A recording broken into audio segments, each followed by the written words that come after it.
درود و سلام کا تحفہ پیش کریں، پڑھیں باواز بلند اللہم صلی علی سیدنا و مولانا محمد مبارک وسلم صلاة و سلاما علیک یا رسول اللہ صلی اللہ تعالی علیہ وسلم۔ اللہ تعالیٰ کا بے پناہ احسان و کرم کہ اس کی خاص توفیق سے ہم اور آپ تمامی لوگ آج یہاں اس پاکیزہ محفل میں اللہ اور اس کے پیارے رسول صلی اللہ تعالی علیہ وسلم کے ذکر کے حوالے سے حاضر ہیں۔ یہ محفل مبارکہ جناب محمد سمیر کی شادی کے موقع پر انعقاد پذیر کی گئی ہے۔ دعا کرتے ہیں رب کریم اس محفل کو اپنی بارگاہ میں قبول فرمائے اور اس محفل کے صدقے طفیل اللہ تعالیٰ ہونے والی شادی میں خوب خوب برکتیں عطا فرمائیں۔ کافی دیر سے آپ لوگ بیٹھے ہوئے ہیں اور مجھ سے پہلے آپ لوگوں نے بہترین خطابات بھی سماعت کیے اور نعت خوانوں کی زبانی نعت و منقبت کے اشعار بھی سماعت فرمائے۔ رات کے تقریباً 12:30 بجنے کو آئے۔ چند گزارشات میں بھی آپ لوگوں کی سماعتوں کی دہلیز پر لے کر کے حاضر ہوں۔ شادی کے حوالے سے تو ایک تفصیلی خطاب آپ لوگوں نے مولانا ذاکر صاحب قبلہ سے سماعت کر لیا۔ میں چاہتا ہوں کہ آج رجب المرجب کی 13 تاریخ ہے، جس کو نسبت ہے داماد پیغمبر جناب حیدر حضرت علی ابن ابی طالب رضی اللہ تعالی عنہ کی مبارک ذات سے۔ ہمیں معلوم ہونا چاہیے کہ آج ہی کی مبارک تاریخ میں سرکار مولائے کائنات اس دنیا میں تشریف لائے۔ تو سب سے پہلے تو آپ تمامی حضرات کو سرکار مولائے کائنات کی ولادت کی اس مبارک تاریخ میں مبارکبادی پیش کرتا ہوں اور چند گزارشات انہی کی بارگاہ میں بطور خراج اس نیت سے پیش کروں کہ اس بارگاہ میں قبول ہو جائے تو ہماری اور آپ کی ہم سب کی دنیا اور آخرت سنور جائے۔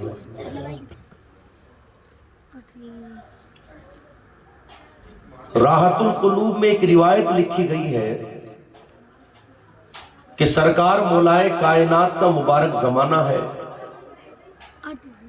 چند کفار سامنے بیٹھے ہیں، ایک فقیر ایک سائل کفاروں کے سامنے ہاتھ پھیلا کر کے حاضر ہوا کہ مجھے کچھ دے دیا جائے۔ تو انہوں نے سرکار مولائے کائنات کی طرف اشارہ کر کے کہا کہ ذرا ان سے جا کر کے مانگو، ان سے کہو کہ مجھے کچھ دیا جائے۔ اور یہ انہوں نے بطور مذاق کہا تھا۔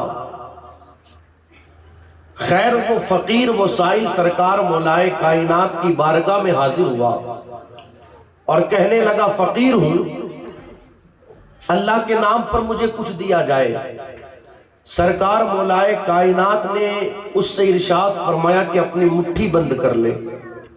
اس نے مٹھی بند کی اور آپ نے 10 مرتبہ درود پڑھا اور درود پڑھ کر کے اس کی مٹھی پر دم فرما دیا اور ارشاد فرمایا کہ اب اس مٹھی کو جا کر کے ان کافروں کے سامنے کھولا جائے۔ وہ یہ سمجھ رہے تھے یار اس پھونک کے مارنے سے کیا ہونے والا ہے، ابھی آ کر کے یہ ہمارے سامنے مٹھی کھولے گا اور جب مٹھی خالی نکلے گی تو ہم اس سامنے والے بندے کا مذاق اڑائیں گے، مگر انہیں معلوم نہ تھا کہ یہ پھونک کسی عام بندے نے نہیں بلکہ مصطفیٰ جان رحمت صلی اللہ تعالی علیہ وسلم کے اس مبارک صحابی نے ماری ہے کہ جس کی تربیت مصطفیٰ جان رحمت صلی اللہ تعالیٰ علیہ وسلم نے شام سے فرمائی کہ اگر سب سے پہلے ان کے منہ میں گھٹی کے طور پر کوئی چیز داخل کی جاتی ہے تو مصطفیٰ جان رحمت کا لعاب داخل کیا جاتا ہے۔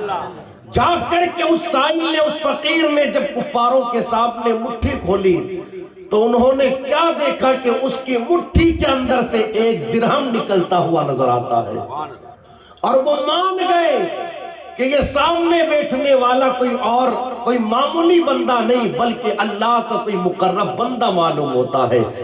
آپ کی یہ عظمت دیکھ کر کے اللہ اکبر انہوں نے کفر کو چھوڑا اور سرکار مولائے کائنات کے قدموں میں گر کر کے ہمیشہ کے لیے اسلام کو اختیار فرما لیا۔ اس ذات کا نام سرکار مولائے کائنات۔ آپ کی ولادت کی آج تاریخ ہے تو میں چاہوں گا کہ چند گزارشات اسی مناسبت سے آپ لوگوں کے سامنے پیش کرنے کی کوشش کروں گا۔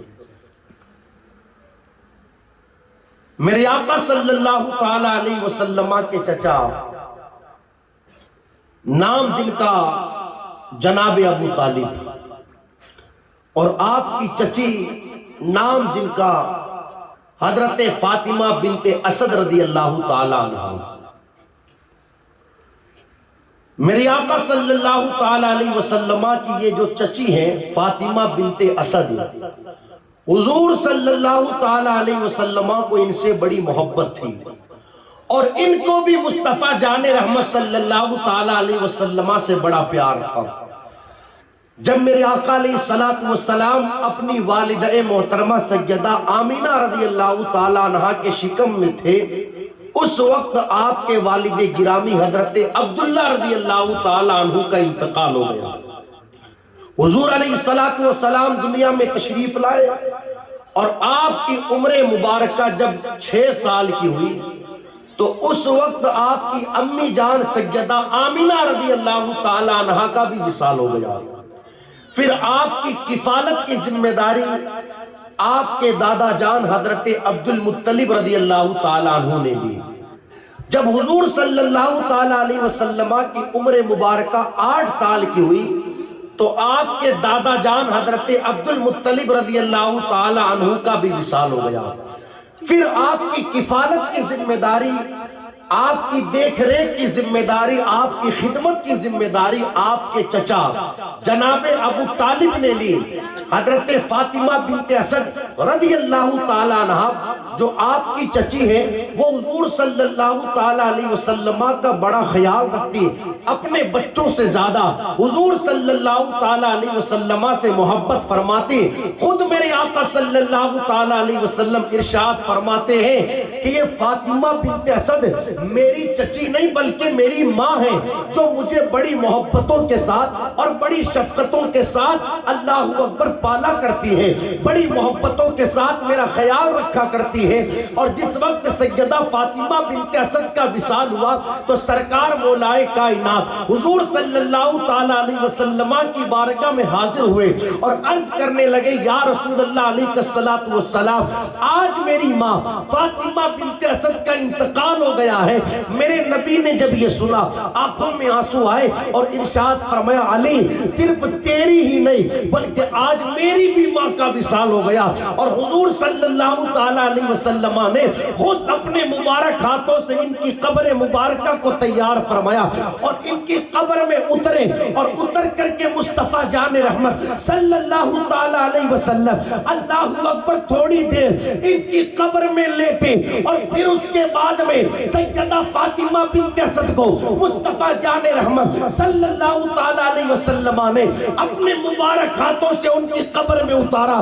یار میرا ایمان کہتا ہے کہ جس کی قبر میں مصطفیٰ جان رحمت صلی اللہ تعالیٰ علیہ وسلم خود تھوڑی دیر کے لیے لیٹ جاوے، وہ قبر پھر قبر نہیں رہتی بلکہ جنت کا باغ بن جایا کرتی ہے۔ حضور علیہ السلام خود ان کی قبر میں اترے اور آپ نے اپنے مبارک ہاتھوں سے فاطمہ بنت اسد کو قبر میں اتارا۔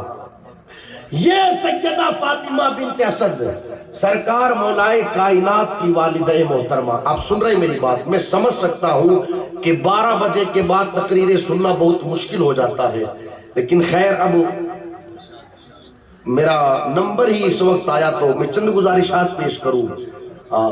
انشاءاللہ یہ وہ ذکر ہے جو لوگوں کی بگڑی تقدیریں سنوار دیتا ہے. یہ وہ ذکر ہے کہ جس کی برکت سے لوگوں کی مشکلیں دور ہو جاتی ہے. یہ وہ ذکر ہے اللہ اکبر کہ جس کی برکتوں سے گھروں میں اللہ تبارک و تعالی رحمتیں نازل فرماتا ہے.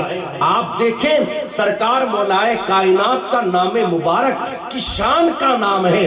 اللہ اکبر. روایتوں کے اندر یہ موجود ہے. شیخ مفید رحمت اللہ علیہ اپنی کتاب کے اندر اس روایت کو نقل فرماتے ہیں کہ یمن کی سرزمین پر ایک بزرگ رہتے تھے، عمر جن کی 190 سال کی تھی، اور انہوں نے خدا کی بارگاہ میں یہ دعا کی تھی، مولا حرم کے اندر سے کسی تیرے نیک بندے سے میری ملاقات کروا دے. اللہ اکبر. 190 سال کے اس بزرگ جس نے یہ دعا کی کہ حرم کے کسی بزرگ سے میری ملاقات کروا دے. اللہ اکبر. وہ بڑی عبادت گزار تھے، ان کو زاہد یمن کے نام سے لوگ جانتے تھے. ہوا یوں کہ جناب ابو طالب ایک مرتبہ جب یمن تجارت کے لیے پہنچے اور اس بزرگ نے جناب ابو طالب کے چہرے کو دیکھا تو پوچھا، اے آنے والے کہاں سے آئے ہو؟ انہوں نے کہا کہ میں مکہ سے آیا ہوں. بزرگ نے پوچھا، اللہ اکبر، مکے میں کس قبیلے سے تم تعلق رکھتے ہو؟ جناب ابو طالب نے کہا میرا تعلق بنی ہاشم سے ہے. پوچھا تمہارا نام کیا ہے؟ جناب ابو طالب کہتے ہیں میرا نام ابو طالب ہے. ان بزرگ نے پھر پوچھا کہ تمہارے والد کا نام کیا ہے؟ اور ابو طالب کہتے ہیں کہ میرے والد کا نام عبد المطلب ہے. 190 سال کا وہ بزرگ کہتا ہے میرا علم مجھے اس بات کی گواہی دیتا ہے کہ میں نے پرانی کتابوں میں پڑھا ہے کہ جناب عبد المطلب رضی اللہ تعالیٰ عنہ کو اللہ تبارک و تعالیٰ 2 پوتے عطا فرمائے گا. ان میں سے ایک پوتا اللہ کا نبی ہوگا اور دوسرا پوتا اللہ کا ولی ہوگا. اور جب وہ جو پوتا نبی ہوگا اس کی عمر 30 سال کی ہو جائے گی تو پھر وہ دوسرا پوتا جو ولی ہوگا وہ پیدا ہوگا. جو نبی ہوگا اس کے والد کا نام عبداللہ ہوگا اور جو ولی ہوگا اس کے والد کا نام ابو طالب ہوگا. کیا تم مجھے بتاؤ تمہارے یہاں پر تمہارا بھتیجا محمد پیدا ہو گیا ہے صلی اللہ تعالیٰ علیہ وسلم؟ جناب ابو طالب نے کہا ہاں. اب اس وقت ان کی عمر مبارکہ 17 سال کی ہے. یمن کے اس بزرگ نے کہا جب پلٹ کر کے تم اپنے گھر جاؤ تو ان سے جا کر کے میرا سلام کہنا اور ان سے یہ کہنا اگر میں آپ کے اعلان نبوت کا زمانہ پاتا تو آپ پر ایمان لے کر کے آتا. اس طریقے سے باتیں وہ بزرگ کہنے لگا. جناب ابو طالب کہتے ہیں کہ اتنی باری باتیں تم نے مجھ سے کی، اب ذرا میں تمہاری ان باتوں پر یقین کیسے کروں؟ مجھے اس کے حوالے سے کوئی دلیل تو دی جائے. جناب ابو طالب نے جب یہ سوال کیا بزرگ کہنے لگا مانگو، کیا دلیل مانگتے ہو؟ جو دلیل مانگو گے دی جائے گی. جناب ابو طالب کہتے ہیں یہ سامنے سوکھا تو تمہیں درخت نظر آتا ہے، میں اس سوکھے درخت سے تازہ انار کھانا چاہتا ہوں. اس بزرگ نے ہاتھ اٹھا کر کے خدا کی بارگاہ میں دعا کی، مولا جن مبارک 2 ہستیوں کے نام کا میں نے ذکر کیا ان کے نام کی برکت سے اس سوکھے درخت سے تازہ انار عطا کر دے. جناب ابو طالب کہتے ہیں دعا کے بعد ہاتھ نیچے بعد میں آئے، درخت پر تازہ انار پہلے آ گئے.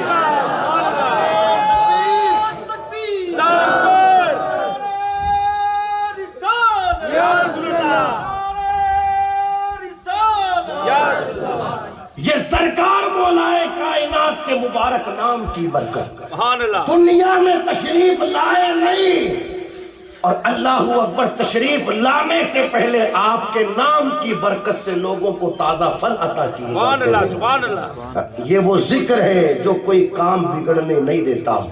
ہاں شرط یہ ہے کوئی محبت سے یہ ذکر کرنے والا ہو.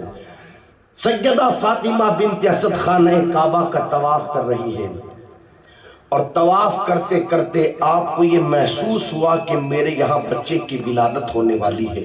محبتوں کے ساتھ سنیے گا یہ چند جملے ہیں. آپ کو یہ محسوس ہوا کہ میرے یہاں بچے کی ولادت ہونے والی ہے. آپ پریشان ہوئی، یا اللہ اب کروں تو کیا کروں؟ اپنے گھر بھی نہیں جا سکتی اور دوران طواف کیفیت یہ ہو رہی ہے کہ طواف کے چکر پورے بھی نہیں کر سکتی۔ فرمایا گیا خانہ کعبہ کی دیواریں شق ہوئی، گویا کہ قدرت کی آواز آئی ہوگی اپنے گھر نہیں جا سکتی تو ہمارے گھر آ جا۔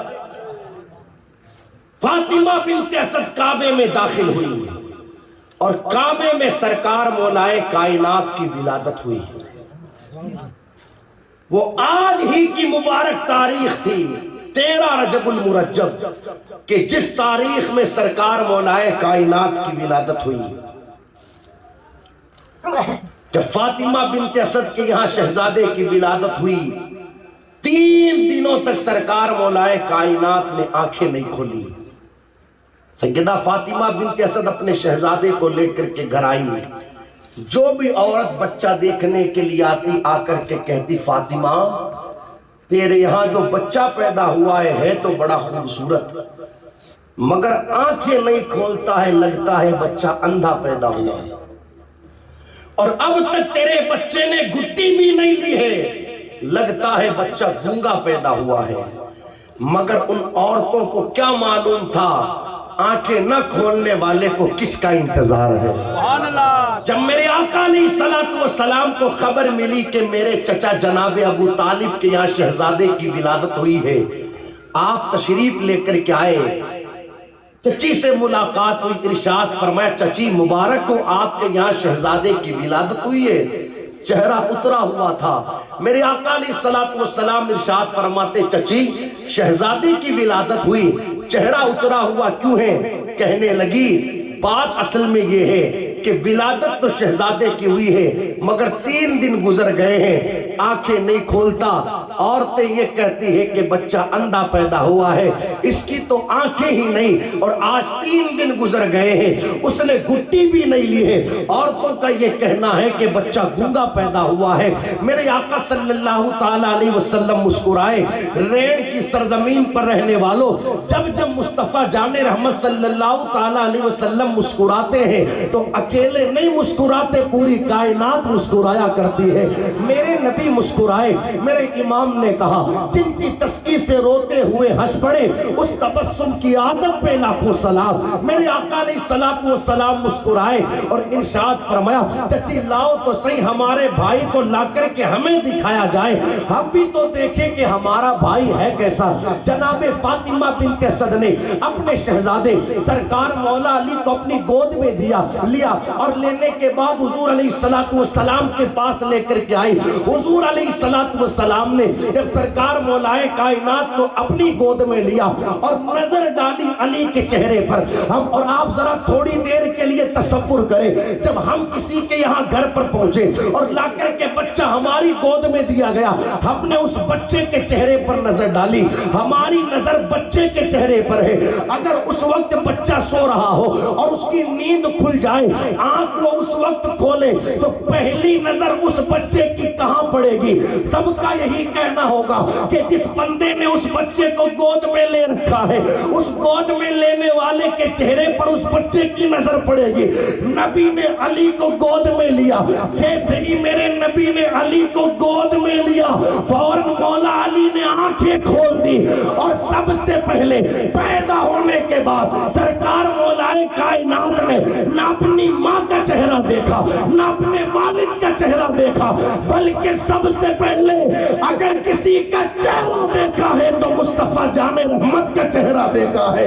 یہی وجہ ہے کہ سب سے پہلے جب علی نے نبی کا چہرہ دیکھا تو آقا فرماتے علی تو نے سب سے پہلے میرا چہرہ دیکھا، اب تیرے چہرے کو وہ عزت عطا کی جائے گی کہ ذکر علی کی عبادت، علی کا ذکر کرنا اللہ کی عبادت ہے، اور جو علی کا ذکر کرنا اللہ کی عبادت ہے، اور جو بندہ ذکر کرنے کے ساتھ ساتھ علی کا چہرہ دیکھے گا، آقا فرماتے ہیں علی کے چہرے کی طرف دیکھنا بھی اللہ کی عبادت ہے۔ اور جب ایسے حالات پیدا ہو جائے کہ نہ بندہ علی علی کا چہرہ دیکھ سکے، نہ علی کا ذکر کر سکے، تو آقا فرماتے ہیں علی سے محبت کرنا بھی اللہ کی عبادت ہے۔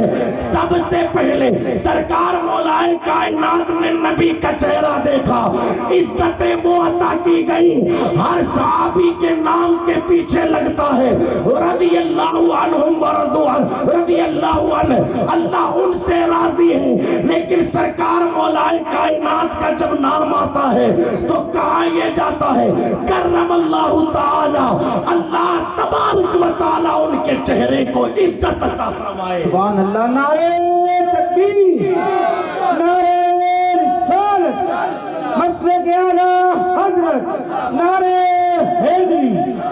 بہت خوب۔ یہ عزت مصطفیٰ جان رحمت نے سرکار مولا کائنات کے چہرے کو عطا فرمائی۔ سب سے پہلے مولا علی نے دیکھا تو حضور کا چہرہ دیکھا۔ میرے آقا علیہ السلام نے ارشاد فرمایا چچی سے گھٹی دی، کہا 3 دن گزر گئے یہ تو نہ کچھ کھاتا ہے نہ کچھ پیتا ہے۔ میرے آقا علیہ السلام نے اپنا مبارک لعاب دہن نکالا اور نکال کر کے بطور گھٹی مولا علی کے منہ میں داخل فرمایا۔ جیسے حضور نے اپنا لعاب دہن علی کے منہ کے قریب کیا، فوراً مولا علی نے اس کو اپنے منہ میں لے لیا، گویا کہ یہ کہنا چاہتے ہو یا رسول اللہ اس گھٹی کے انتظار میں تو میں نے اب تک اپنی ماں کا دودھ بھی نہیں پیا ہے۔ یہ سرکار مولا کائنات کے سب سے پہلے اگر ان کی کوئی چیز گھٹی بنتی ہے تو وہ مصطفیٰ جان رحمت کا لعاب دہن بنتا ہے۔ اور پھر آپ دیکھیں اس لعاب دہن کی وہ برکتیں سرکار مولا کائنات فرماتے لوگو نبی کی بات تو بہت بات کی ہے، میں نبی کا غلام علی ہوں، سلونی اما شئتم، تم جو چاہو وہ علی سے پوچھ لو، تم جو چاہو وہ علی سے پوچھ لو۔ سرکار مولا کائنات سے پوچھنے والوں نے پتہ نہیں کیا کیا پوچھا، لیکن الحمدللہ مصطفیٰ جان رحمت کے لعاب دہن کی وہ برکتیں اور مصطفیٰ جان رحمت کے سینہ مبارکہ کی وہ برکتیں سرکار مولا کائنات کو میسر آئی کہ پوچھنے والوں نے جس طرح کا سوال کیا سرکار مولا کائنات نے ہر ایک کے سوال کا جواب عطا فرما دیا۔ پھر اس کے بعد میں سرکار مولا کائنات کا بچپنا گزرا۔ سبحان اللہ، آپ دیکھیں تو صحیح حضور علیہ السلام کا بچپنا گزرا ہے مولا علی کے گھر میں۔ کہاں گزرا؟ اور مولا کائنات کا بچپنا گزرا تو مصطفیٰ جان رحمت کے گھر میں۔ آپ دیکھیں چھوٹی سی عمر تھی سرکار مولا کائنات کی، حضور علیہ السلام علی کو اپنے گھر لے کر کے آ گئے۔ ہم اور آپ سمجھ سکتے ہیں کہ ایک چھوٹے سے بچے کی کیا کیا ضرورتیں ہوتی ہیں۔ گویا کہ علی کو کھانا بھی نبی نے سکھایا ہے، علی کو پینا بھی نبی نے سکھایا ہے۔ کہ شان سے مصطفیٰ جان رحمت صلی اللہ تعالیٰ علیہ وسلم نے سرکار مولا کائنات کی تربیت فرمائی۔ وقت گزرتا رہا، ایک وقت وہ بھی آیا کہ جب عمر مبارکہ سرکار مولا کائنات کی 21 برس کی ہوئی۔ کتنے برس کی؟ 21 برس کی۔ تو سرکار مولا کائنات کا نکاح ہوا۔ سبحان اللہ۔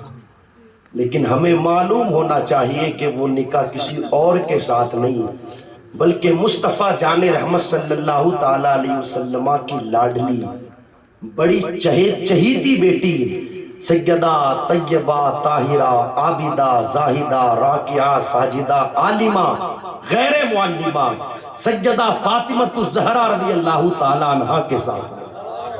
اور سبحان اللہ یہ نکاح بھی کتنا شان والا تھا، کتنا شان والا۔ حالانکہ سرکار مولا کائنات سے پہلے حضور علیہ السلام کی بارگاہ میں صدیق اکبر بھی گئے سیدہ کے رشتے کے حوالے سے، سرکار فاروق اعظم بھی گئے سیدہ کے رشتے کے حوالے سے، اور بھی کئی سارے لوگوں کی حاضری ہوئی، لیکن سب سے میرے آقا علیہ السلام یہی فرماتے فاطمہ کے رشتے کے حوالے سے مجھے اللہ کے حکم کا انتظار ہے۔ اور پھر ایک وقت وہ بھی آیا کہ جناب صدیق اکبر اور جناب عمر فاروق اعظم رضی اللہ تعالیٰ عنہما دونوں نے مشورہ کیا، سب حضور کی بارگاہ میں جا کر کے آ گئے، مگر اب تک علی نہیں گئے ہیں، چلو ان کے پاس چلتے ہیں اور ان سے جا کر کے کہتے ہیں کہ تم بھی حضور علیہ السلام کے پاس جا کر کے ذرا سیدہ کے رشتے کے حوالے سے بات کرو، ہو سکتا ہے حضور علیہ السلام ان کا انتظار فرما رہے ہو۔ سرکار مولائے کائنات کے پاس جناب صدیق اکبر اور جناب عمر فاروق اعظم رضی اللہ تعالیٰ عنہما دونوں تشریف لے کر کے گئے، اور یہ جب یہ بات رکھی تو سرکار مولائے کائنات کی آنکھوں میں آنسو آ گئے اور عرض کرنے لگے، بھائی ابو بکر آپ کو تو معلوم ہے نا کہ شادی کے لیے بندوں کو پیسے کی ضرورت ہوتی ہے، اور علی کے پاس کوئی پیسہ نہیں۔ علی کی کیفیت تو یہ ہے کہ اس وقت بھی علی کسی کے باغ میں کام کرنے کے لیے آیا ہے۔ سرکار صدیق اکبر رضی اللہ تعالیٰ عنہ فرماتے، علی وہ اور لوگ ہوں گے جن کے یہاں دولت دیکھی جاتی ہے، وہ اور لوگ ہیں جن کے یہاں سرمایہ دیکھا جاتا ہے، مصطفیٰ جان رحمت صلی اللہ تعالیٰ علیہ وسلم کی بارگاہ میں نہ دولت دیکھی جاتی ہے، نہ اونچے مکانات دیکھے جاتے ہیں، بلکہ حضور کی بارگاہ میں تو دل کی محبتیں دیکھی جاتی ہے۔ تم جاؤ تو صحیح، ہو سکتا ہے حضور علیہ السلام تمہارا انتظار کر رہے ہو۔ سرکار مولائے کائنات جب مصطفیٰ جان رحمت صلی اللہ تعالیٰ علیہ وسلم کی بارگاہ میں حاضر ہوئے، شرم و حیا کی بنیاد پر نگاہیں جھکی ہوئی تھی، میرے آقا فرماتے، علی بتاؤ تو صحیح کیوں آئے ہو؟ خاموش ہے سرکار مولائے کائنات، عرض کرتے، یا رسول اللہ علیہ السلام، بس ایسے ہی دل نے کہا آپ کا چہرہ دیکھنے کے لیے تو آ گیا۔ میرے آقا فرماتے، نہیں علی بتاؤ تو صحیح کیوں آئے ہو؟ سرکار مولائے کائنات پھر خاموش، گویا کہ سرکار مولا علی نے عرض کیا ہوگا، یا رسول اللہ اگر کوئی اور پوچھتا کہ کیوں آئے ہو تو بتاتا کہ کیوں آیا ہو، مگر جس پیغمبر کی نگاہ سے خدا کی ذات نہ چھپی ہو، اس کی نگاہ سے علی کے دل کی بات بھلا کیسے چھپ سکتی ہے؟ آپ جانتے ہیں کہ علی فاطمہ کے رشتے کے حوالے سے آیا ہے۔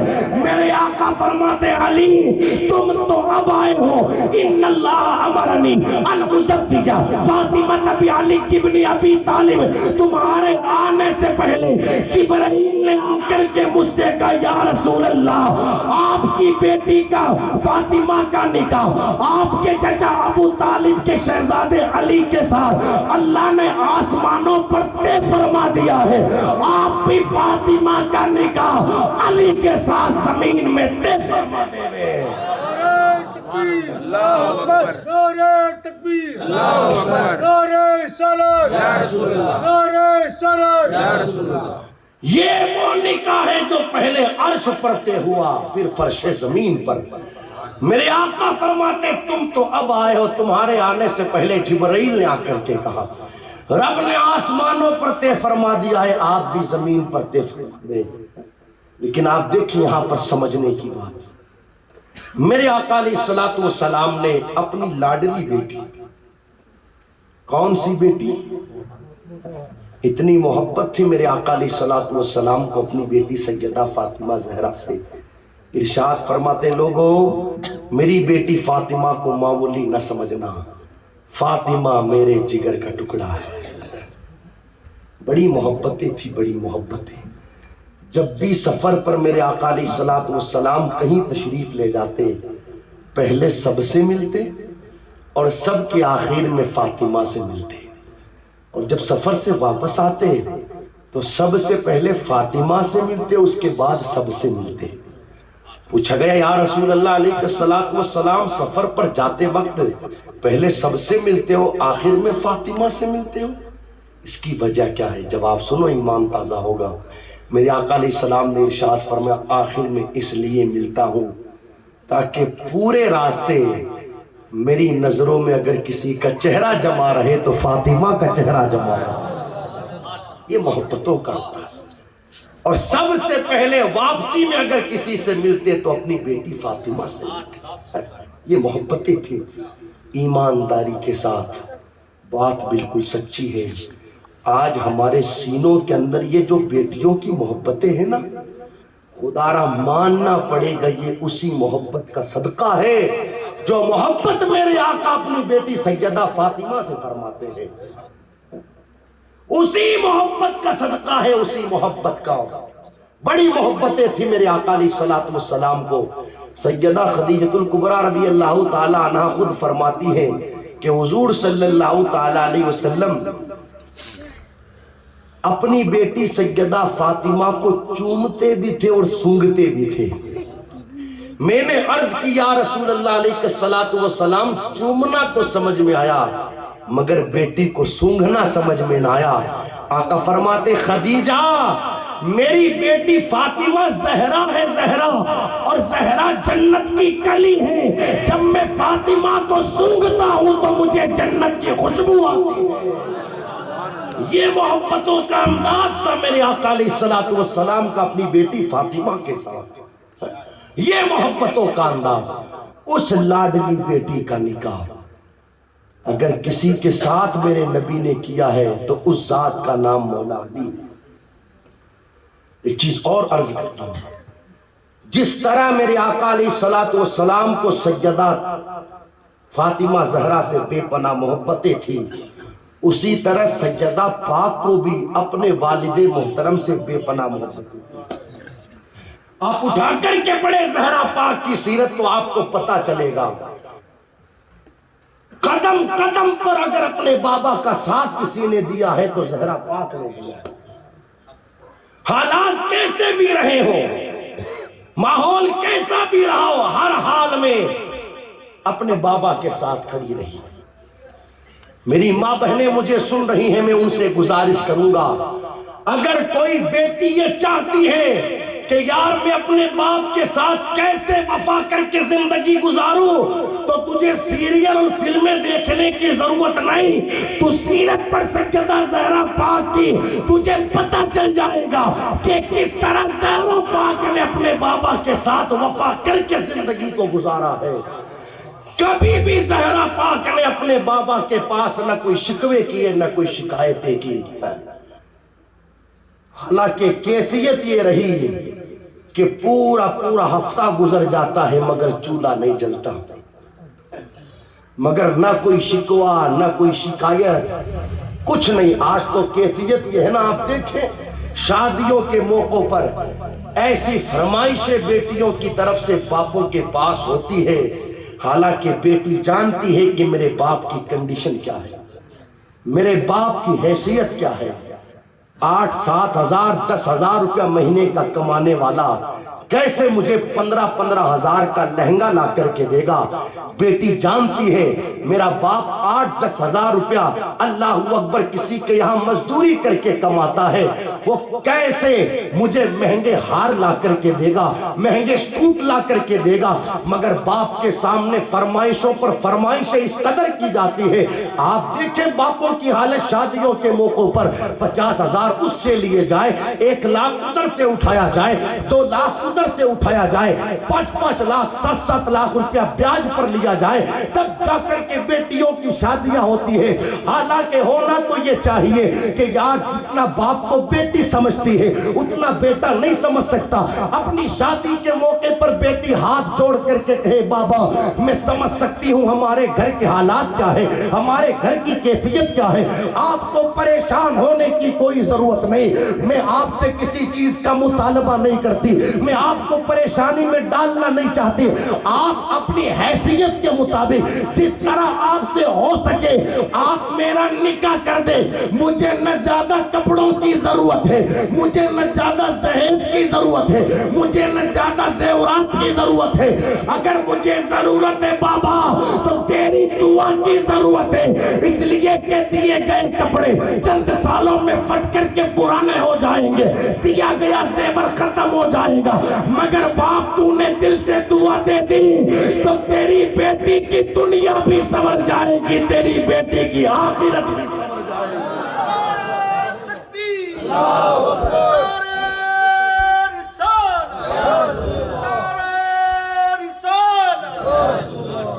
بیٹیوں کی ذمہ داری بنتی ہے۔ آپ دیکھیں کیفیت یہ ہوتی ہے جن کے گھروں پر شادیاں ہوتی ہے، بھکاری بن جاتے ہیں لوگ، بھکاری، ادھر سے لیوے ادھر سے لیوے، ادھر سے اٹھاوے ادھر سے اٹھاوے۔ یہ کیفیت ہے بیٹیوں کی ذمہ داری، اپنے بابا سے بیجا فرمائشیں نہ کرو۔ آپ کو فرمائش کرنے کی ضرورت ہی نہیں، باپ تو کہتے ہی اس کو ہے۔ بیٹی نے ایک بار کہہ دیا خدارا ہم نے دیکھا ہے، باپ 10 بار بیٹا کہہ دے مگر اس کی بات کو نظر انداز کر دیتا ہے، مگر ایک بار بیٹا بیٹی کہہ دے سب کچھ بھول سکتا ہے مگر بیٹی کا کہا ہوا باپ نہیں بھول سکتا۔ یہ کیفیت ہوتی ہے، وہ تو خود لا کر کے دینے کے لیے تیار ہے مگر سمجھا تو جائے۔ کئی باپ آ کر کے روتے ہیں، کیا بتائیں۔ اب ضرورتیں تو فرمائشیں تو پوری کرنی ہی پڑے گی، اب حالات ہمارے ہیں بھی نہیں کہ ہم یہ سب کچھ کر سکتے، لیکن آپ دیکھیں میرے آقا صلی اللہ تعالی علیہ وسلم نے اپنی بیٹی کی اللہ اکبر وہ پاکیزہ تربیت فرمائی۔ سیدہ زہرا پاک نے قدم قدم پر اپنے بابا کا ساتھ دیا، تاکہ شعب ابی طالب کی گھاٹی میں جو وقت گزرانا نبی اور نبی کے گھرانے والوں کا، خود زہرا پاک کہتی ہے کیفیت یہ رہی کہ کھانے کے لیے روٹی بھی نہیں تھی، چمڑے کو چوس چوس کر کے وقت کو گزارا جاتا تھا، درختوں کی پتیاں کھا کھا کر کے وقت کو گزارا جاتا تھا، مگر پھر بھی کوئی زبان پر نہ شکوہ ہے نہ شکایت ہے، اس لیے کہ میرے آقا علیہ الصلوۃ والسلام کی شہزادی جانتی ہے یہ دنیا کی نعمتیں تو دنیا والوں کے لیے ہیں، نبی اور آل نبی کے لیے تو جنت کی نعمتیں ہیں۔ ہر حال میں ہر موڑ پر اپنے بابا کا ساتھ دیا، ہر موڑ پر۔ ان کا نکاح میرے آقا علیہ الصلوۃ والسلام نے سرکار مولائے کائنات کے ساتھ فرمایا۔ میں پوچھنا چاہتا ہوں، ہر بندہ جانتا ہے کہ جس وقت حضرت علی کے ساتھ زہرا پاک کا نکاح ہوا اس وقت مولائے کائنات کے پاس کیا تھا؟ کیا تھا؟ کیفیت یہ تھی کہ خود کا مکان بھی نہیں، مکان تو بات کی بات، یہاں پر تو کیفیت یہ تھی کہ مہر کے لیے روپیہ بھی نہیں۔ میرے آقا علیہ الصلوۃ والسلام نے ارشاد فرمایا علی تمہارے پاس ہے کیا؟ عرض کرتے یا رسول اللہ علیہ الصلوۃ والسلام ایک گھوڑا، ایک زیرہ اور ایک تلوار ہے۔ فرماتے گھوڑا اور تلوار تو رکھ لی جائے، زیرہ کو لے جا کر کے بازار میں بیچ دیا جائے۔ سرکار مولائے کائنات زیرہ لے کر کے بازار پہنچے، سبحان اللہ۔ جب بازار پہنچے تو سرکار عثمان غنی سے ملاقات ہو گئی۔ سرکار عثمان غنی فرماتے علی کیوں آئے ہو؟ کہتے بھائی عثمان آپ کو پتہ ہونا چاہیے کہ میرا نکاح زہرا پاک کے ساتھ میں ہونے والا ہے، مہر کے لیے پیسے کا انتظام کرنے کے حوالے سے زیرہ بیچنے کے لیے آیا ہوں۔ عثمان غنی نے پوچھا کتنے میں زیرہ بیچی؟ مولائے کائنات کہتے ہیں 400 درہم میں۔ سرکار عثمان غنی نے اپنی جیب سے 400 درہموں کی تھیلی نکالی اور مولا علی کے حوالے کر دی۔ سرکار مولائے کائنات نے وہ زیرہ سرکار عثمان غنی کو دے دی۔ عثمان غنی اس زیرہ کو لے کر کے تھوڑی دور چلے، واپس پلٹ کر کے آئے اور ارشاد فرمایا علی وہ جو تمہیں پیسے دیے گئے ہیں وہ تمہاری شادی کا خرچہ ہے، اور یہ زیرہ بھی لیتے جاؤ، یہ ایک بھائی کی شادی کے موقع پر دوسرے بھائی کی طرف سے شادی کا تحفہ ہے۔ عثمان غنی نے 400 درہم بھی عطا کر دیے اور واپس سرکار مولا کائنات کو تحفے میں زیرہ بھی دے دی۔ مولا علی روپیہ بھی لے کر کے گئے، زیرہ بھی لے کر کے گئے۔ میرے نبی نے فرمایا علی بات کیا ہے کہ زیرہ بھی لائے روپیہ بھی لائے؟ عرض کرتے یا رسول اللہ کسی سخی سے ملاقات ہو گئی۔ کہا کس سے ملاقات ہوئی؟ تو عرض کرتے آقا آپ کے غلام عثمان سے ملاقات ہو گئی۔ پورا واقعہ سنا تو میرے نبی نے ہاتھ اٹھا کر کے دعا کی مولا عثمان کے کاروبار میں برکتیں عطا فرما۔ اللہ اکبر۔ اب سرکار مولائے کائنات کا نکاح ہوا، سبحان اللہ۔ یار وہ نکاح کتنی شانوں والا ہوگا کہ بارات چلی ہے علی کے گھر سے، دلہا ہے سرکار مولائے کائنات اور دلہن ہے سیدہ فاطمہ زہرا، اور جہاں بارات کو جانا ہے وہ کوئی شادی ہال یا میرج گارڈن نہیں بلکہ مسجد نبوی ہے، اور جس نے نکاح پڑھانا ہے وہ ذات امام الانبیاء مصطفیٰ جان رحمت کی ہے۔ کتنی شان کا وہ نکاح ہوگا۔ سرکار مولائے کائنات کی بارات چلی، سبحان اللہ۔ آج باراتیں ہمارے شہروں میں بھی چلتی ہے، لیکن مجھ سے بہتر آپ جانتے ہو کہ باراتوں کی کیفیت کیا ہوتی ہے۔ مجھے آپ کے ریڑھ کے حالات تو پتہ نہیں، میں تو پورے راجستھان کو نگاہوں کے سامنے رکھ کر کے بات کروں، 15 20 ہزار روپے لوگ پٹاخوں میں اڑا دیتے ہیں۔ 4 قدم بارات لے چلے، پھر پٹاخے چھڑائے، پھر 4 قدم بارات لے کر کے چلے، پھر پٹاخے چھوڑے، پھر 4 قدم بارات لے کر، یہ کیفیت ہوتی ہے لوگوں کی۔ میں پوچھنا چاہتا ہوں یار، نکاح تو میرے نبی کی سنت ہے۔ ہر نکاح میں جب امام خطبہ دیتا ہے، قاضی خطبہ دیتا ہے، تو اس حدیث مبارکہ کی تلاوت کرتا ہے، النکاح من سنتی فمن رغب عن سنتی فلیس منی۔ میرے آقا علیہ السلام نے ارشاد فرمایا، لوگوں نکاح میری سنت ہے۔ یار جب نکاح حضور کی سنت، پوچھے آپ ان علماء سے، یہ آپ کو بتائیں گے حضور کی سنت گویا کہ خدا کی عبادت ہے۔ جب نکاح سنت حضور کی ہے، عبادت خدا کی ہے، تو کیا پھر خدا کی عبادت میں بھی ڈھول بجتے ہیں؟ تو کیا پھر خدا کی عبادت میں بھی ناچ کود ہوتا ہے؟ تو کیا پھر خدا کی عبادت کے اندر بھی معاذ اللہ پٹاخے بجائے جاتے ہیں؟ آپ مجھے بتائیں، نکاح کا ناچ کود سے، ڈھول ڈھمکوں سے، گانے باجوں سے، ان پٹاخوں سے کیا تعلق؟ آپ مجھے بتائیں، اگر کسی کے یہاں شادی کے موقع پر گانے بج رہے ہوں، اسٹیج لگا ہوا ہو، قوم کی جوان بچیاں اسٹیج پر ناچ رہی ہو، اور سامنے سے اگر کوئی مسلم بھی گزرے، مسلم بھی، تو کیا اس منظر کو دیکھ کر کے یہ کہہ سکتا ہے کہ یہ نکاح کسی مسلمان کے گھر میں ہے، شادی کسی مسلمان کے گھر میں ہے؟ کوئی مسلمان بھی دیکھ کر کے یہ نہیں کہہ سکتا کہ یہ شادی کسی مسلمان کے گھر میں ہے۔ لیکن ہاں، ہم نے یہاں پر آج جو مصطفیٰ جان رحمت کے میلاد کی یہ محفل سجائی شادی کے موقع پر، اور لوگ سروں پر ٹوپیاں لگا کر کے بیٹھے ہیں، علماء منبر پر تشریف فرما ہے، نعت خواں نبی کی نعت پڑھ رہے ہیں، علماء مصطفیٰ جان رحمت کے فرامین بیان کر رہے ہیں، اب مسلمان نہیں، اگر سامنے سے غیر مسلم بھی گزرے گا تو وہ یہ کہنے پر مجبور ہو جائے گا، یہ نکاح کسی اور کے یہاں نہیں بلکہ نبی کے غلام کے گھر پر ہو رہا ہے۔ ہونا یہی چاہیے کہ بندہ شادی کے موقع پر کام ایسے کرے، دنیا دیکھ کر کے فیصلہ کر دے کہ شادی کسی اور کے یہاں نہیں، نبی کے چاہنے والے کے گھر پر ہے۔ تو ان ساری چیزوں کا نکاح سے کوئی تعلق نہیں۔ میں تو ہر شادی کی محفل میں ایک مشورہ دیتا ہوں، باراتیں لے جاؤ، کیا ہی بہتر ہو کہ سارے باراتی حضور پر درود پڑھتے رہے۔ کیا پڑھتے رہے؟ بولو تو صحیح، کبھی پڑھا ہی نہیں نا تو اب کیسے زبان سے نکلے گا؟ ایسی باتیں کرتے ہیں تو لوگ بات کرنے والے کو بیوقوف سمجھتے ہیں، یہ پتہ نہیں کون سی دنیا میں درود پڑھا جائے گا۔ ایمانداری سے اپنے دل پر ہاتھ رکھ کر کے مجھے بتانا، اولاد دی کس نے؟ زور سے بولو، اللہ نے۔ اس اولاد کو جوان کیا کس نے؟ اس اولاد کو تندرستی دی کس نے؟ آج ہمارے گھر میں شادی کا موقع آیا، یہ موقع دیا کس نے؟ یار جب اولاد دی اللہ نے، اس اولاد کو تندرستی دی اللہ نے، جوانی دی اللہ نے، شادی کا موقع دیا اللہ نے، اور تیری کیفیت یہ ہوئی کہ جس رب نے سب کچھ دیا، شادی کے موقع پر تو نے اسی رب کو فراموش کر دیا۔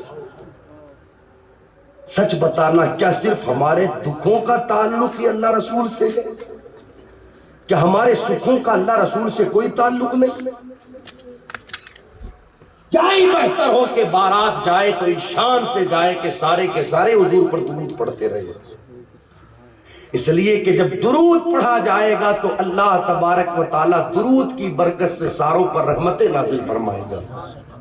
دولہا خود بھی درود پڑھتا رہے، باراتی بھی درود پڑھتے رہے، اور باراتیں لوٹے تو اس شان سے لوٹے کہ سارے کے سارے مصطفیٰ جان رحمت پر درود پڑھتے رہے۔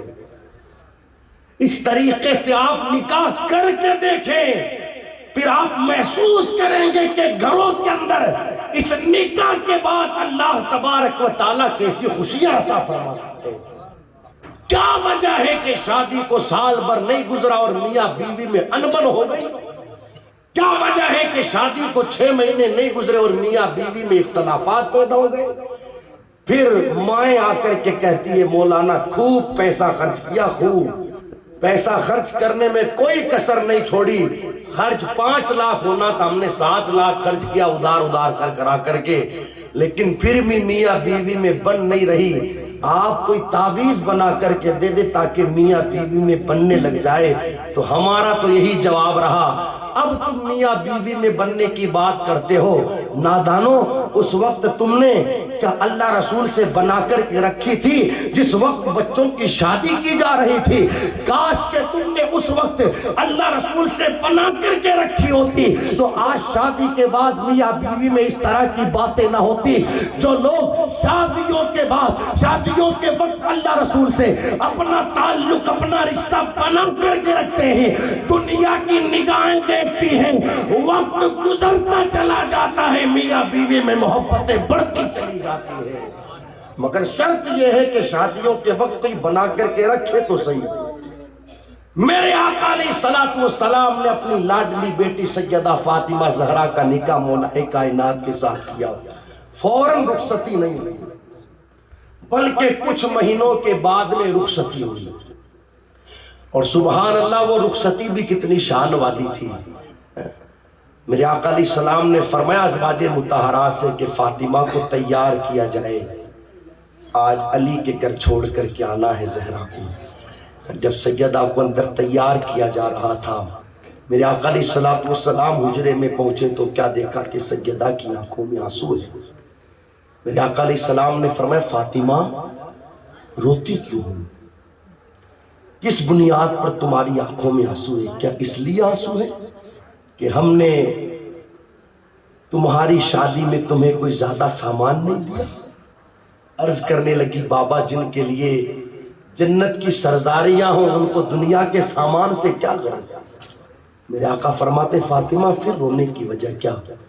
عرض کرتی ہے بابا آپ تو جانتے ہیں نا کہ ایک بیٹی کو رخصتی کے وقت اپنی ماں کی کس قدر ضرورت ہوتی ہے، اس لیے کہ جب بیٹی رخصت ہو کر کے گھر سے جاتی ہے تو ماں اپنی بیٹی کو اپنے سینے سے لگا کر کے تسلی دیتی ہے، پیار بھری محبت بھری باتیں کرتی ہے، مگر بابا آپ کو تو معلوم ہے کہ میری ماں خدیجہ کا انتقال ہو چکا ہے، اب فاطمہ کو سینے سے کون لگائے گا، اب فاطمہ سے محبت بھری باتیں کون کرے گا؟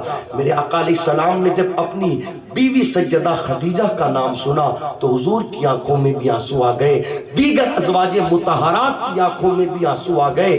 میرے آقا نے ارشاد فرمایا فاطمہ روتی کیوں ہو؟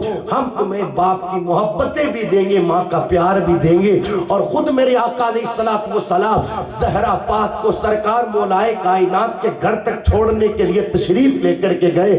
تاریخ اٹھا کر کے پڑھے تو آپ کو پتا چلے گا جب سیدہ زہرا پاک کی ڈولی نبی کے گھر سے اٹھی علی کے گھر تک لے جانے کے لیے تو کیفیت یہ تھی کہ ڈولی لے جانے والوں میں جبرائیل بھی نظر آتے ہیں، میکائیل بھی نظر آتے ہیں، اسرافیل بھی نظر آتے ہیں، اسرائیل بھی نظر آتے ہیں۔ میرے آقا ارشاد فرماتے جبرائیل تمہارا کام تو نبیوں تک پیغام پہنچانا ہے، تم یہاں پر کیا کرنے کے لیے آئے ہو؟ ارشاد فرماتے اسرافیل تمہارا کام تو سور پھونکنا ہے، تم یہاں پر کیا کرنے کے لیے آئے ہو؟ فرماتے میکائیل تمہارا کام تو پانی برسانا، لوگوں تک روزی پہنچانا ہے، تم یہاں پر کیا کرنے کے لیے آئے ہو؟ اسرائیل تمہارا کام تو لوگوں کی جان نکالنا ہے، تم یہاں پر کیا کرنے کے لیے آئے ہو؟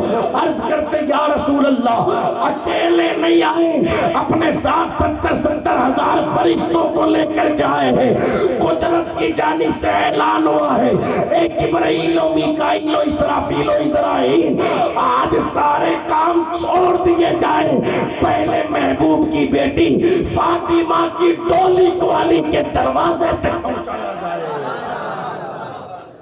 اس شان کی وہ رخصتی تھی، شان کی وہ رخصتی۔ کہ ڈولی ڈولی کے گھر تک پہنچانے کے لیے جبرائیل و میکائیل و اسرافیل و اسرائیل تشریف لاتے ہیں۔ یہاں پر رک کر کے ایک بات اور عرض کروں، رخصتیاں ہوتی ہیں، پہلے کیفیت یہ تھی کہ جب رخصتی ہوتی تھی تو ماں اپنی بیٹی کو نصیحت کرتی تھی۔ نصیحت یہ ہوتی، بیٹا آج تک تو اپنے باپ کے گھر میں تھی، جیسے معاملات رہے، جیسے حالات رہے، کام چلتا رہا، لیکن آج تو سسرال جا رہی ہے، آج کے بعد تجھے اپنا گھر اس گھر کو سمجھنا ہے۔ کل تک مائیں نصیحت یہ کرتی تھی، بیٹا ساس کو ساس نہیں اپنی ماں سمجھنا، سسر کو سسر نہیں اپنا باپ سمجھنا، اگر کبھی کبھار کسی چھوٹی موٹی تکلیف کا سامنا کرنا پڑے تو کر لینا، اگر کسی وقت کھانا نہ پکے تو صبر کر لینا، اس لیے کہ سیدہ زہرا پاک جو جنتی عورتوں کی سردار ہے، سرکار مولائے کائنات کے گھر پر پہنچی اور کیفیت یہ رہتی تھی، ایک ایک وقت، دو دو وقت، تین تین وقت گزر جاتے تھے، مگر زہرا پاک کے یہاں پر چولہا نہیں جلتا تھا، مگر کبھی بھی زہرا پاک نے نہ علی سے شکایت کی، نہ کوئی شکوہ کیا، بلکہ صبر کا دامن تھامے رکھا۔ بیٹی اگر کبھی کبھار ایسا ہو جائے تو پریشان نہ ہونا، بلکہ زہرا پاک کی سنت پر عمل کرتے ہوئے تو بھی صبر کر لینا۔ کل تک مائیں بیٹیوں کو یہ نصیحت کرتی تھی، بیٹا سسرال کے اندر اپنی ساس کا خیال رکھنا، اس اعتبار سے کہ اگر اس کی دوائی چل رہی ہو تو ٹائم پر اسے دوائی دینا، لوگوں کے پیار کو، لوگوں کی محبتوں کو اپنے دل کے اندر رکھنا اور خود اپنی محبتیں لوگوں کے دلوں کے اندر بٹھانے کی کوشش کرنا۔ اس طریقے سے ماں اپنی بیٹی کو نصیحت کر کے گھر سے روانہ کرتی تھی، مگر آپ دیکھیں اس وقت کیفیت کیا ہوئی ماؤں کی، بیٹیاں رخصت ہوتی ہیں، یہ تو کوئی کہتا ہی نہیں کہ بیٹی اگر سسرال میں کوئی تکلیف آئے تو صبر کر لینا، بلکہ ماں یہ کہتی ہے بیٹی فکر نہ کرنا، اگر ذرا سی بھی کوئی تکلیف آئے تو فوراً فون کر دینا، تیرا باپ آ جائے گا، فوراً فون کر دینا، تیری ماں چلی آئے گی، کوئی تکلیف آئے تو پریشان مت ہونا بیٹی، تیرے باپ کے پاس اللہ کا دیا سب کچھ ہے، گھر چلی آنا، اور لوگ بیٹھ کر کے کھاتے ہیں تو بھی بیٹھ کر کے کھا لینا۔ جب سے ماں نے اس طرح کی باتیں رخصتیوں کے وقت اپنی بیٹیوں سے کرنی شروع کی، آپ حالات اٹھا کر کے دیکھ لیں، بڑی ذمہ داری کے ساتھ کہنا چاہوں گا کہ اس وقت جتنے گھر بیٹیوں کے خراب ہوئے ہیں، ان گھروں کے خراب ہونے کے پیچھے اگر بنیادی وجہ کوئی بنے ہیں تو اس کے ماں باپ بنے ہیں۔ بیٹیوں کے گھر خراب ہونے کی وجہ اگر کوئی بنا ہے تو ماں باپ بنے ہیں، ماں باپ۔ آپ دیکھیں جب اس طرح کی شے ماں دے گی بیٹی کو تو پھر بیٹی کی کیفیت کیا ہوگی؟ یہی تو ہوگی نا، وہ جھاڑو لگائے تو فون کرے، وہ روٹی بنائے تو فون کرے، وہ برتن دھوے تو فون کرے، وہ کپڑے دھلے تو فون کرے ماں کو۔ پھر ماں بھی کہتی ہے کہ بیٹی تو کتنے کام کرے گی، سارے اکیلی کرے گی، ارے تھک جائے گی، بیمار ہو جائے گی، سو جایا کر، اور بھی تیرے دیورانیاں جٹھانیاں نندے وغیرہ ہے، کر لے گی وہ اپنا اپنا کام، تو اپنے حصے کا کر کے سو جایا کر، اکیلے تو کتنا کام کرے گی۔ اب وہ ماں یہ سمجھ رہی ہے کہ جو حال میرے گھر کا ہے شاید وہی حال اس کے سسرال کا ہوگا، لیکن اسے پتا نہیں کہ ہر گھر کی کیفیت مختلف ہوتی ہے۔ وہ یہ چاہتی ہے کہ میں اپنی بیٹی کی زندگی سنواروں، مگر اسے پتا نہیں چل پاتا کہ وہ زندگی بہتر بنانے کے چکر میں زندگی خراب کرنے میں لگ جاتی ہے۔ خدا را ایسے کئی سارے معاملات آپ نے بھی دیکھے ہوں گے، اس لیے اگر میری ماں بہنیں مجھے سن رہی ہیں میں ان سے گزارش کروں گا، خدا را بیٹیوں کو یہ نصیحت کی جائے، بیٹی کی رخصتی ہو گئی ہے تو یہ کہا جائے بیٹی اب تو وہاں چلی گئی، آج کے بعد تجھے اس گھر کو اپنا گھر سمجھ کر کے اپنی زندگی کو گزارنا ہے۔ تجھے معلوم ہونا چاہیے کہ اگر شوہر تجھ سے راضی ہے تو اللہ کا رسول بھی راضی ہے، اور اللہ کا رسول راضی ہے تو کائنات کو پیدا کرنے والا رب بھی راضی، اور اگر تو نے اپنے شوہر کو ناراض کر دیا تو پھر اللہ کا رسول بھی تجھ سے ناراض ہو گیا، اور اگر اللہ کا رسول ناراض ہو گیا تو پھر کائنات کو پیدا کرنے والا رب بھی تجھ سے ناراض ہو گیا۔ ماؤں کی ذمہ داری بنتی ہے اس طریقے سے نصیحتیں کر کے اپنی بیٹیوں کو رخصت کرے. اور چھوٹی موٹی باتیں کہاں نہیں ہوتی، ہر جگہ ہوتی ہے. جہاں گھر رہیں گے وہاں پر چھوٹی موٹی باتیں ہوگی، مگر اس کا مطلب یہ تو نہیں ہوا نا کہ بیٹیوں کو گھر بلا لیا گیا، 2 مہینے 3 مہینے 4 مہینے بھیجا ہی نہیں گیا. یاد رکھنا، باپ اپنی بیٹی کو سب کچھ دے سکتا ہے، مگر جو سکون بیوی کو شوہر کے یہاں ملتا ہے وہ باپ بیٹی کو کبھی نہیں دے سکتا. تربیت دیکھو نا میرے آقا علیہ الصلوۃ والسلام نے کس انداز میں فرمائی اپنی بیٹی زہرا پاک کی. ایک بار سیدہ فاطمہ چلی آئی، کوئی بات ہو گئی تھی سرکار مولائے کائنات کے درمیان اور سیدہ زہرا پاک کے درمیان. آ کر کے دروازہ کھٹکھٹایا تو میرے آقا نے ارشاد فرمایا فاطمہ چلی جاؤ، پہلے علی کو راضی کرو، اس کے بعد آ کر کے مجھ سے ملاقات کرنا. سمجھ میں آ رہی ہے نہیں؟ اس لیے ذمہ داری بنتی ہے ماؤں کی کہ خدا را اپنی بیٹیوں کو اچھی نصیحت کرے، گھر بنانے کے چکر میں ان کے گھر بگاڑ نہ دے. اس لیے کہ آپ یہ سمجھ رہی ہو کہ جو گھر کی میرے کیفیت شاید ہوئی اگلے کے گھر کی کیفیت ہوگی، لیکن ایسا نہیں ہوتا ہے. تو خیر میرے آقا علیہ الصلوۃ والسلام کی بیٹی سیدہ فاطمہ زہرا رضی اللہ تعالیٰ عنہ کی رخصتی ہوئی، اور ہم اپنے علماء سے سنتے ہی رہتے ہیں کہ پھر مولائے کائنات کے پاک زہرا پاک نے کس شان سے زندگی گزاری. جنتی عورتوں کی سردار ہے، جنتی عورتوں کی سردار، نبیوں کے امام کی بیٹی ہے، نبیوں کے امام کی بیٹی، ولیوں کے امام کی بیوی ہے، ولیوں کے امام کی بیوی، اور جنتی نوجوانوں کے سردار کی ماں ہے. لیکن اس کے باوجود بھی کیفیت یہ ہے اپنے ہاتھوں سے خود گھٹی چلا جائے. پھر بھی کیفیت یہ ہے کہ خود کنویں پر جا کر کے مشکیزہ لے کر کے آتی. کیفیت یہ ہے گھر کے کام کاج خود کیے جاتے ہیں. اب دیکھیں سرکار مولائے کائنات خود فرماتے ہیں سیدہ زہرا پاک کے ہاتھوں کے اندر گھر کے کام کرنے کی بنیاد پر چھالے پڑ گئے تھے،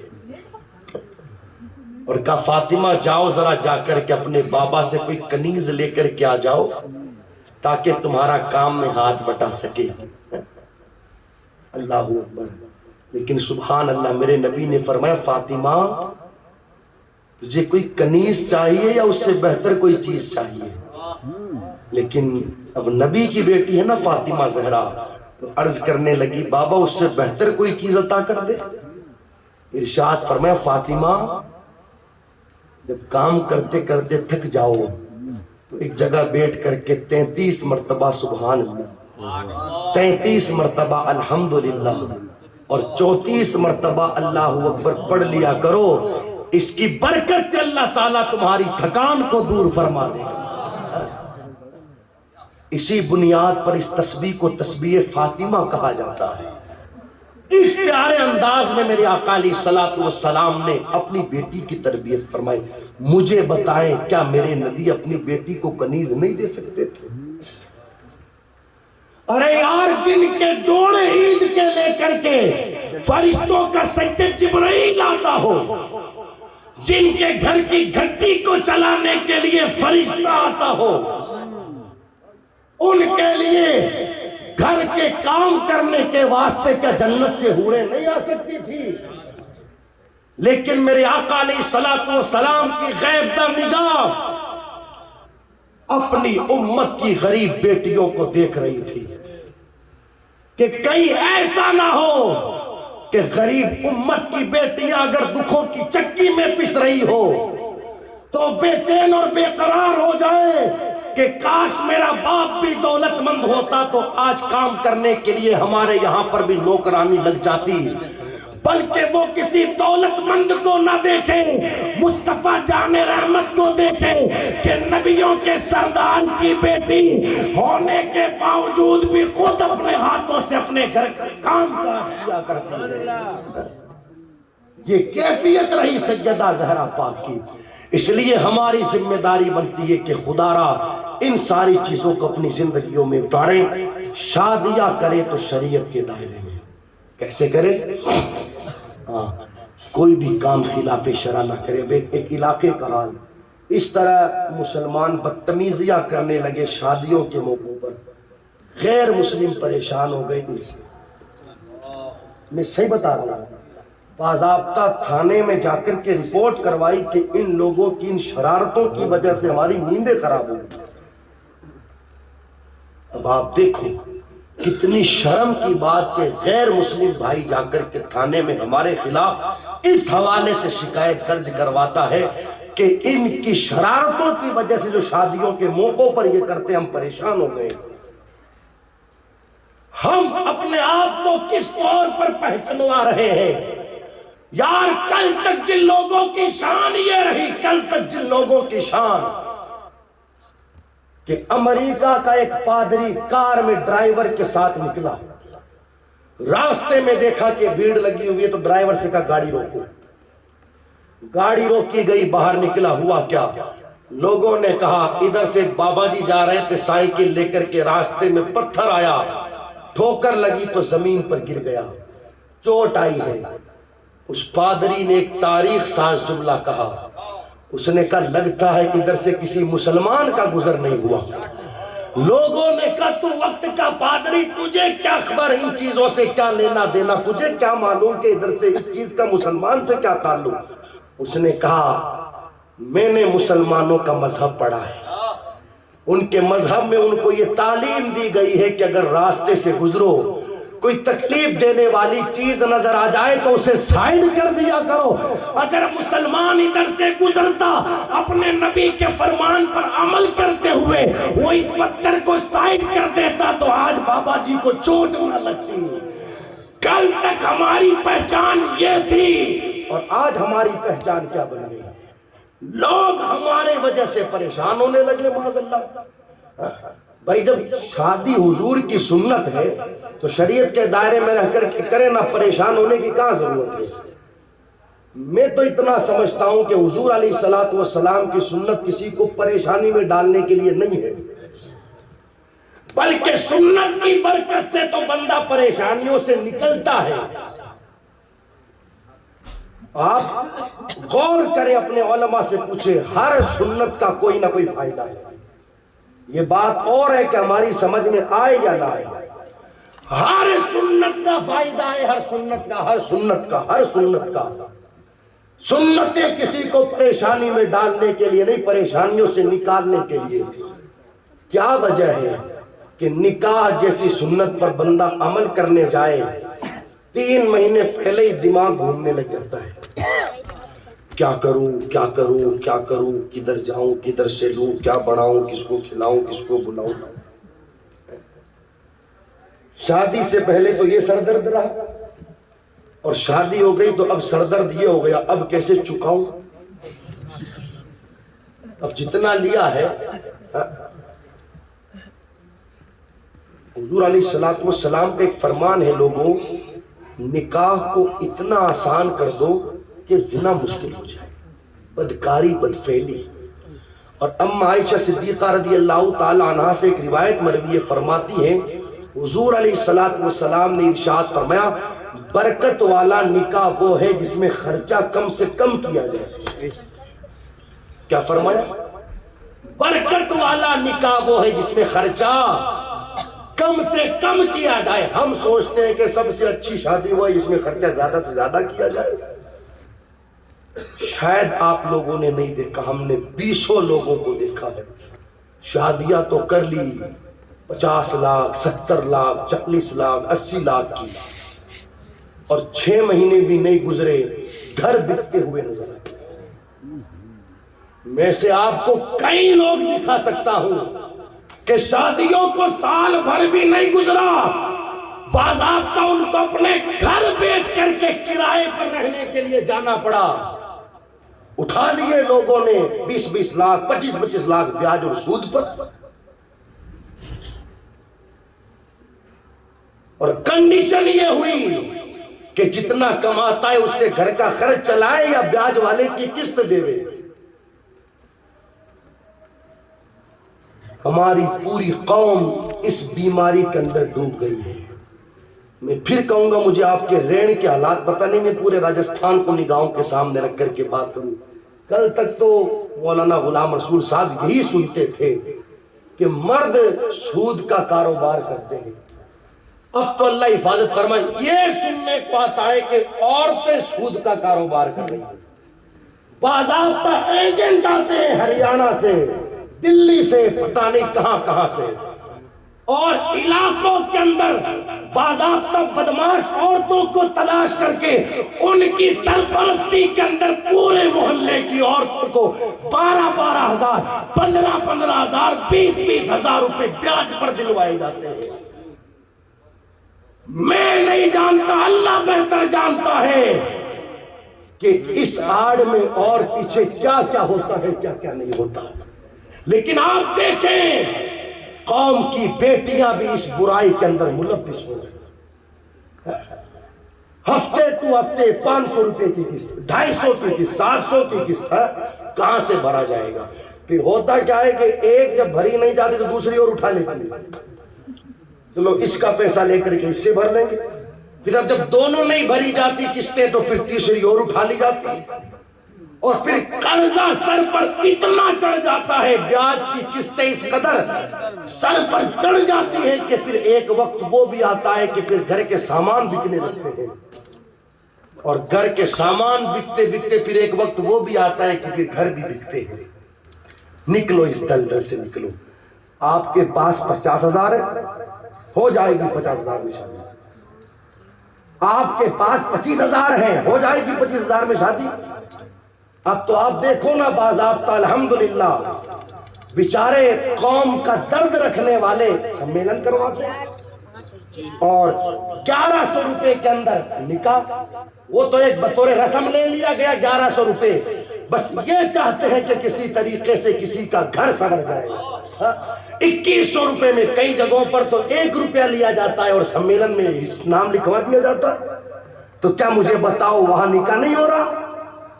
یا وہ کچا نکاح ہے اور جہاں 5 لاکھ خرچ کیا جائے گا وہ پکا نکاح ہے؟ بھائی سمجھ رہے ہو آپ میری بات؟